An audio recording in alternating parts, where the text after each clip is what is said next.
Graça e paz.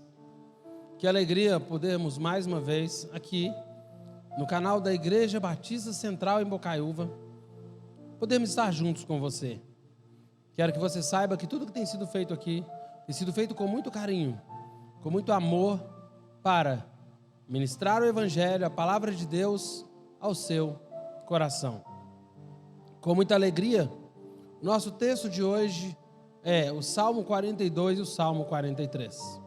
Vamos meditar nesses dois salmos juntos. Vamos falar sobre a fé que se manifesta em meio ao sofrimento. A fé que persevera, a fé que insiste.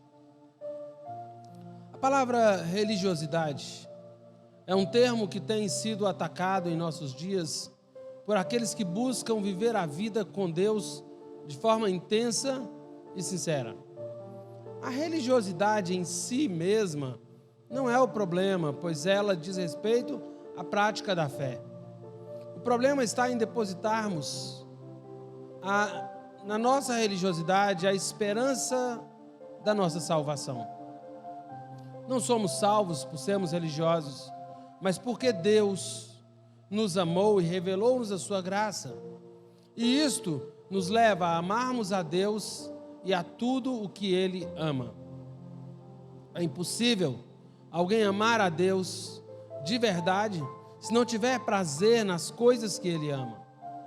A fé reformada ensina que Deus nos concede meios de graça, ou seja, meios pelos quais Deus comunica-nos a sua graça, a fim de fortalecer a nossa fé. Entre eles, alguns meios de graça estão a pregação da palavra, a ceia, o batismo, a comunhão com os irmãos, a oração e a leitura e o estudo dedicado das Escrituras. Quando o crente faz uso destes meios, ele cresce em graça diante de Deus. Nesse Salmo 42, encontramos o servo de Deus desejando ardentemente estar na casa do Senhor, na presença de Deus, diante do seu povo, para adorar a Deus, o que é um meio de graça.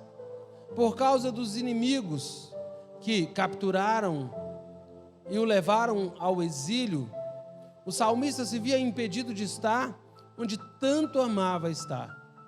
E no meio de tudo isso, nós vemos uma fé que persevera, que prevalece em meio ao sofrimento.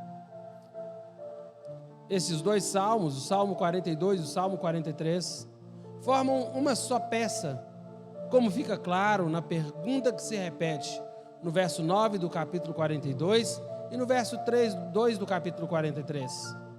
A pergunta é: por que hei de andar eu lamentando sob a opressão dos inimigos? E com a pergunta retórica também do verso 5 do capítulo 42 e o verso 11 do mesmo capítulo e o verso 5 do capítulo 43, onde a pergunta é: por que está abatida a minha alma? Por que te perturbas dentro de mim? Espera em Deus, pois ainda o louvarei, a Ele meu auxílio e Deus meu.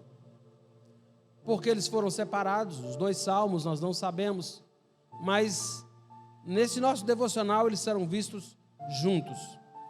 A autoria destes dois salmos, mais os salmos 44, 49, 84, 87 e Salmo 88, são creditadas aos filhos de Corá. Não sabemos se este Corá é o mesmo de Números 16, o qual era um sacerdote da tribo de Levi, que liderara uma rebelião de 250 homens contra Moisés e por isso foi morto. E caso seja o mesmo, tudo indica que alguns de seus descendentes foram poupados e continuaram a servir no templo do Senhor. Mas não temos nenhuma referência bíblica que comprove essa teoria.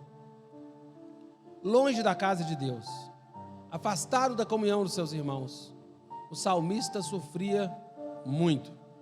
A saudade do templo do Senhor era por causa do Senhor do templo. Estando exilado, ele lutava para manter sua fé em Deus. E este salmo fala sobre a alma, cuja fé, que insiste em esperar em Deus, esperar Deus agir e em louvá-lo, mesmo quando não vê ou ouve resposta alguma da parte de Deus. Essa fé que insiste em meio ao sofrimento. Em primeiro lugar, ele luta contra a secura da alma. Ele diz: a minha alma tem sede de Deus, do Deus vivo. Quando irei e me verei perante a face de Deus? Como suspira a corça pelas correntes das águas, assim por ti, ó Deus, suspira a minha alma. A figura de uma corça arquejando e se arrastando à procura de águas correntes ilustra bem a sede que o salmista tinha de Deus. Dizem que uma corça, após correr um bom tempo, se tiver a oportunidade de molhar seus cascos num riacho por alguns instantes, ela conseguirá correr sem parar o mesmo tempo novamente. Estando exilado e longe da casa de Deus, sua alma suspirava por estar aonde o Deus vivo se manifestava. Mas as circunstâncias o impediam. Quando chegaria a hora dele estar novamente perante a face de Deus? Quando saciaria sua sede pelo Deus vivo? Se hoje nós temos a oportunidade de estar na casa de Deus, em comunhão com nossos irmãos, com o propósito de adorá-lo e bendizê-lo, aproveitemos isso. Não troquemos o culto a Deus por nada neste mundo. Ame a casa e o povo de Deus. Ame o que Deus ama. Ele diz: lembro-me dessas coisas, e dentro de mim se me derrama a minha alma, de como eu passava, eu com a multidão do povo, e os guiava em procissão à casa de Deus, entre gritos de alegria e louvor, multidão em festa. As minhas lágrimas têm sido o meu alimento dia e noite, enquanto me dizem continuamente: o teu Deus, onde está? Por que está abatida, ó minha alma? Por que te perturbas dentro de mim? Espera em Deus, pois ainda o louvarei, a Ele meu auxílio e Deus meu.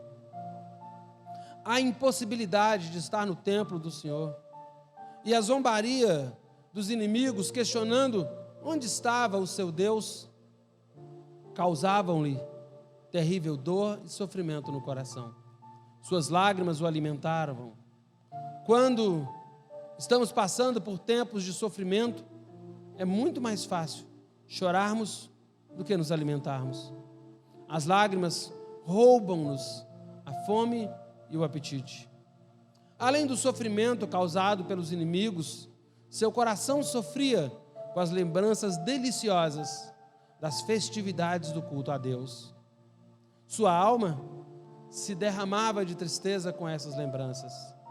Em datas específicas, o povo fazia romarias para ir ao templo do Senhor, a fim de adorá-lo. Era uma festa que acontecia não só no templo, mas na jornada, no caminho. Eram gritos de alegria, louvor, a multidão estava em festa.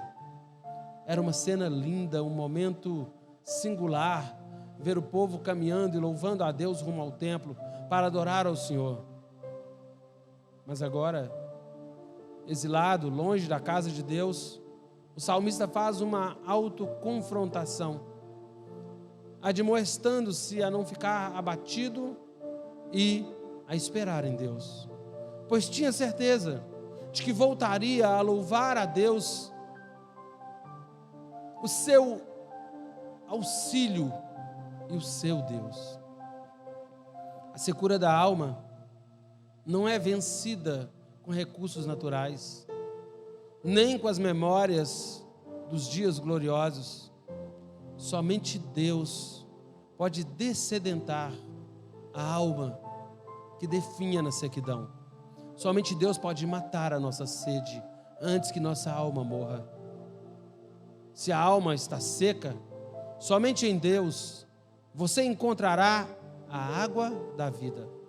Almeje viver na presença de Deus. Mire a glória de Deus, pois do contrário, sua alma definhará na sequidão. Mesmo que você esteja seco por dentro, espere em Deus. Ponha sua fé em Deus, o seu coração será tomado novamente pela alegria do Senhor. Deus te abençoe, em nome de Jesus.